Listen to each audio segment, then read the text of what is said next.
going on, guys? Welcome to the Q Branch subsection of the channel. We have another episode of Q Branch today. We're going to be talking about some news that happened in the James Bond world over the weekend. I'm going to try to share my screen on this if I can. Let's see here. So what essentially happened is that Amazon is trying to spearhead the new James Bond movie. They're trying to get it fast-tracked into production. So what essentially is going on here is that Amy Pascal and David Heyman are in talks to run Point on Bond as producers for Amazon MGM Studios. Okay, I'm going to stop sharing for a minute. The thing here is that, okay, we're getting something going on the next Bond film. Whether this is going to be a good thing or a bad thing remains to be seen. I think this could either be the highest of the highs of both or the lowest of the lows of both. This is also something that is in talks. I have a feeling that this is a done deal between Amy Pascal, David Heyman, and Amazon. They just can't announce anything until the FTC, the Federal Trade Commission, signs off on the deal that'll give Amazon full creative control from Eon Productions. Even though that deal has been announced by both parties, by Amazon, by Eon, it still has to go through approval through the Federal Trade Commission, and there's rumors that that won't happen until May. So I have a feeling here that this deal with Amy Pascal and David Heyman is already a done deal. I feel like they have the papers ready to go to sign. They have agreed on terms. It says they're in talks. I feel like that's just kind of a red herring for, oh, they're going to be the producers. If this is true, I think that they are coming on board to produce the Bond films. It's just a matter of they can't announce it yet because that previous deal between Eon and Amazon hasn't been approved by the FTC. So I think once that is approved, this deal will get announced. Now, before I actually talk about my feelings on these two potentially, and I think most likely, spearheading and moving the Bond franchise forward, I want to get into their individual filmographies a little bit and kind of a little bit of their background. So I'm going to screen share again, and let's do this. So let's take a look at Amy Pascal first. I'm just going to go right to her Wikipedia page, because I think this gives a more comprehensive list as to what she does over something like IMDb. I think it's just easier to look at. But so we know that she was the head of Sony for quite a while, from 2006 till 2015. The Sony hack happened, uncovered some emails between her.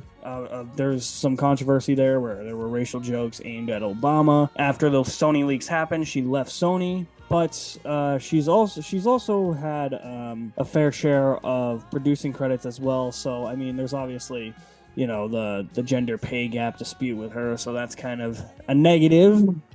So let's just take a look at her filmography for a minute. So 2016 was Ghostbusters.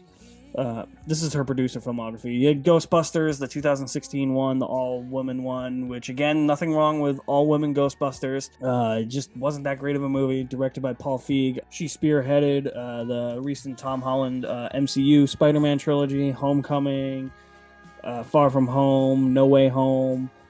She has Into the Spider-Verse on her conscience, which is great. She's got some really good non-franchise films as well, like The Molly's Game, The Post. I'm not really counting The Girl in the Spider's Web because that was not great. Challengers, she was a producer on last year. I mean, she's got a pretty decent track record, if you ask me. She's got the Spider-Verse movies. She's got the upcoming Spider-Man 4 with Tom Holland, the upcoming Chronicles of Narnia project by Greta Gerwig, Beyond the Spider-Verse coming. And she has done the Venom movies too for Sony. So she's maintained that relationship with Sony. And when she was with Sony, she was working on some of the James Bond movies. She was working with Eon Productions since she was the head of Sony. Sony was the distributor of the first 4 Daniel Craig movies for Bond. So Casino Royale, Quantum, Skyfall, and Spectre. She knows, she's worked on Bond before. So that's a pretty decent comprehensive list of her producing credits, which I actually think is more good than bad, I should say. I should reword that. So let's take a look at David Heyman now. If you don't know who David Heyman is, I of course know who he is. That's a name that I really knew growing up, because he was the one who produced the Harry Potter films. Let's take a look at his filmography. This is as a producer, unless otherwise noted. I mean, the Harry Potter movies, Fantastic Beast movies. We'll get into some of that. We'll get into more of what Amy Pascal brings to the table as well. But like, yeah, all 8 Harry Potter movies. I Am Legend, Boy in the Striped Pajamas, which was really good. A couple of duds. I wasn't big on Yes Man. I mean, I Am Legend's okay, not that great. We're the Millers, funny movie. Gravity, really good. He's also spearheaded the Paddington series. So you have all those. Did he do? He didn't. He didn't produce Paddington 3. Huh? That's interesting. But yeah, Fantastic Beasts and Where to Find Them. The Light Between Oceans. That was, I heard, a dud. I didn't really watch that. Or no, I'm thinking of another one. I think this one. What was this one? Was this one actually like received really well? Sorry. Mixed reviews. Okay, never mind. So that, I guess that one was okay. I mean, Paddington 2 is great. Once Upon a Time in Hollywood is great. Marriage Story is great. Barbie, I mean, he was one of the components of the big Barbenheimer phenomenon in 2023. Wonka. Jay Kelly, is he? I think he's producing that with.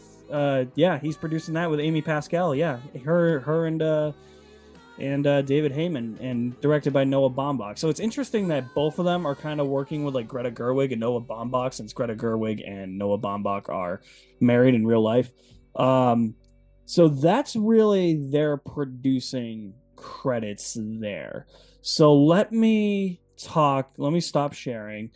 Let's talk a little bit about Amy Pascal, because as I said at the beginning, I think that this could either be the highest of the highest, the lowest of the low of these two. Let's start with Amy Pascal first. I think what really helps Amy Pascal is that she has had her hand in Bond before. She was the head of Sony when Casino Royale, Quantum of Solace, Skyfall, Spectre came out. Obviously, like, she's the higher up. There was that leaked script within the Sony hack of Spectre, how the third act was kind of a mess, which in my opinion, the third act ended up being a lot better, like the escape from Blofeld's lair and the actual, like, you still had the cat and mouse game with Bond going after Blofeld in the old MI6 building before it was set to be demolished. Still had that, but there was a lot more banter. I think it felt a little bit more witty, a lot of more interactions between the characters. That script I thought was a lot better. So I really don't know why she thought that there was a problem there, but she knows exactly what the components of a Bond movie are. She knows the importance of a Bond movie. She knows that these things need to be as grand, spectacular, feels like they're supposed to be as royal as possible and elegant like a Bond movie. So the fact that she does have Bond in her background, I think really helps her case here. And her filmography, when you really look at it, it has more hits than it does duds. I mean, obviously you have the Tom Holland Spider-Man trilogy, you have the Beyond the Spider-Verse movies. What else did she have again? I'm gonna screen share again. What else did she have again? Let me just go back to her for a minute. I'm trying to... Oh, yeah. Molly's Game, The Post, Little Women. You know, she's really... I forgot about Little Women. I mean, Challengers.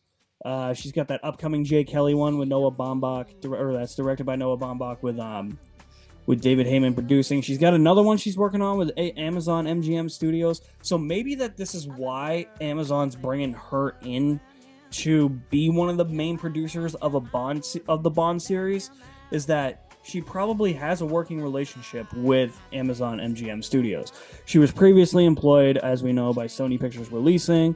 She's got some more upcoming Sony movies. Obviously, those are just the Spider-Man movies. So she's not necessarily just tied to Amazon, but it's going to be interesting if this deal goes through, which I'm presuming it will, if she's just going to be tied to, if she's going to be allowed to do anything outside of James Bond. Because essentially, like, I'm not trying to paint Barbara Broccoli up to be a perfect little angel or anything. I mean, I think that she can admit her mistakes with the series. I think that we can all see some of the mistakes that she made with the series, but I don't want to say that it was all necessarily bad. I know that the ending of No Time to Die left a bad taste in everybody's mouth, so now everybody's painting her out to be the bad guy. I personally don't think that. I think no matter whether or not Bond died or Bond lived at the end, it wouldn't have mattered to me. I think that we still would have had this long gap.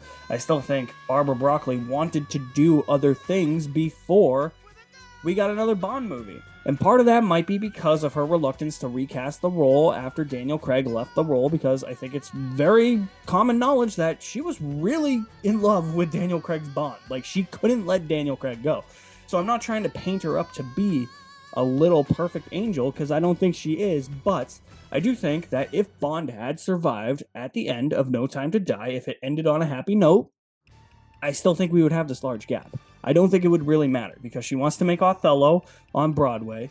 She's doing a remake of Chitty Chitty Bang Bang. She has some other film projects she wants to pursue. Michael G. Wilson's no longer her producing partner, so it all would have been up in the air anyways, I think. Everybody's going to say, but the press release says because of the end of No Time to Die. I get it. But I don't believe that the ending necessarily dictated that she's like, oh, hand over the franchise. I think she was really forced to hand over the franchise because Amazon could not work with her. So I think Amazon is just bringing in somebody like Amy Pascal, who they have had a working relationship with already, to spearhead the franchise forward. And it's going to be interesting to see if Amy Pascal can actually do some of her other film projects that she wants to do while she's working on Bond. For the case of David Heyman, I think it really helps that David Heyman has already been the producer on a major franchise, the Harry Potter series, and as a whole, the Wizarding World franchise. He's also got some really great hits in there: Gravity, Barbie, Wonka. Like, the man is a really good producer. There's no doubt about it. What I also think helps on his resume is that he is from England, and you need to keep that sense of Britishness with James Bond. You need to keep that elegance. You need to keep that royalty. Bringing in somebody like David Heyman, who is British, really stands out to me because Bond's from his homeland. He's somebody who probably grew up a Bond and would know Bond back and forth. But then you also have the downsides of this, because are these two being brought in to actually make a good Bond movies? Are they being brought in to just do everything Amazon wants them to do with Bond? Are they going to have the gall to put their foot down and be like, no spin-offs. We're doing the movies only. You got to listen to us. We got to honor the legacy that the Broccoli family, the Wilson family, the Saltzman family, the entirety of Eon Productions created over the past 60 plus years. We cannot ruin that legacy. Are they going to be able to put their foot down and do that? And quite frankly, with the way the relationship between Barbara Broccoli and Amazon went, I don't think that's going to happen. I think that the biggest downside to all this is that if this does happen, which I think it is going to, Amy Pascal and David Heyman are working for Amazon. Amazon's just going to have complete control over everything. They're going to be like, nope, give us some front office mysteries with Money Penny or something, or Young Q. Essentially, these two are being installed, I think, to just do Amazon's bidding.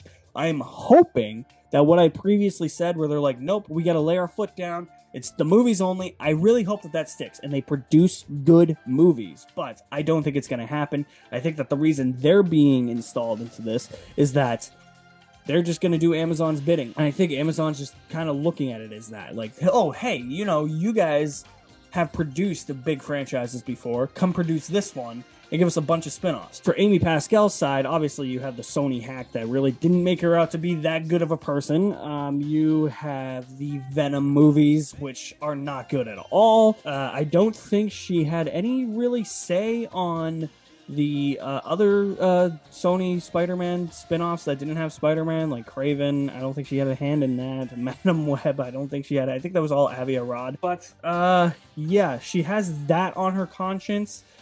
She has the 2016 Ghostbusters on her conscience. This whole thing where it's like, she ruined Spider-Man. What are we talking about here? Are we talking about she started the Sony Spider-Man spin-offs that don't have Spider-Man?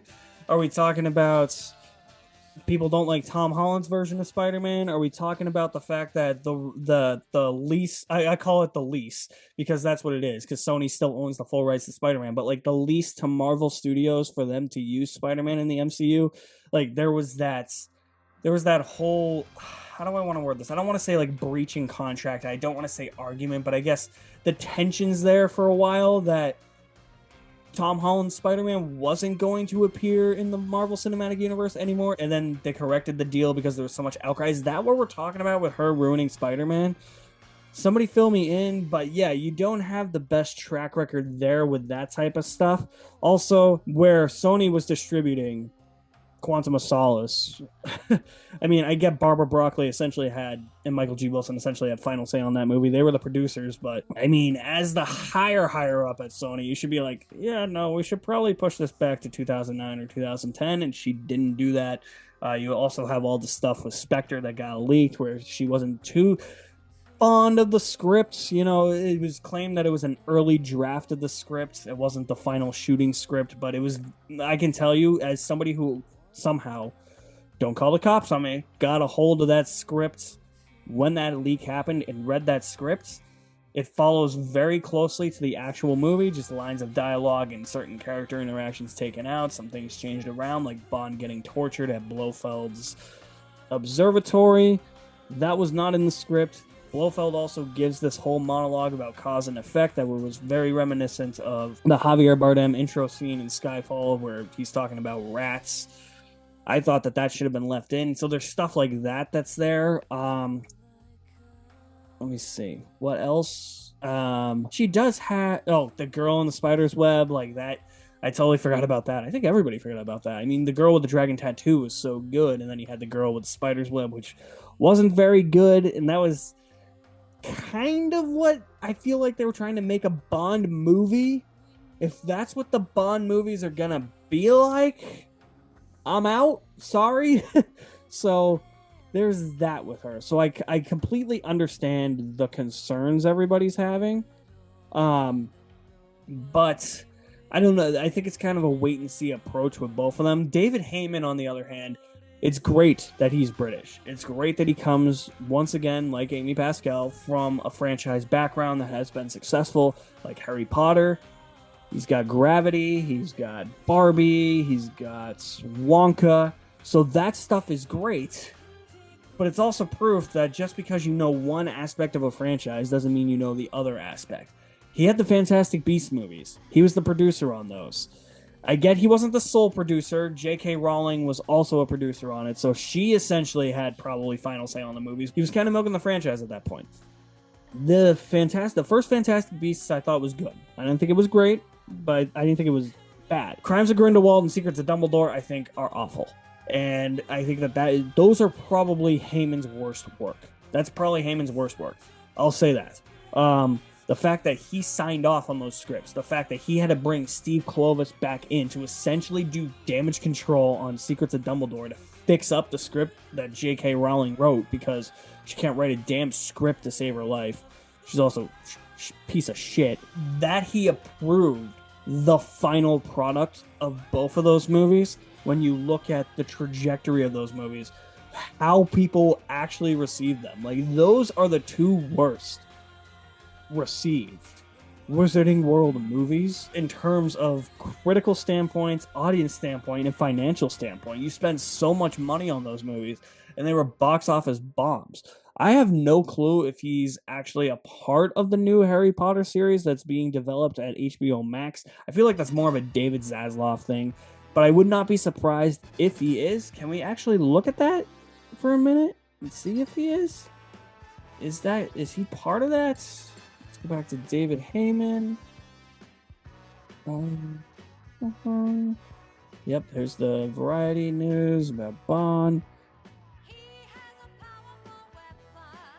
As an actor, television.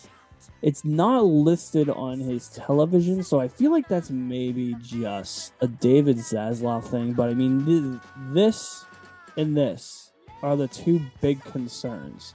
I mean, he has Marriage Story, which is a great movie.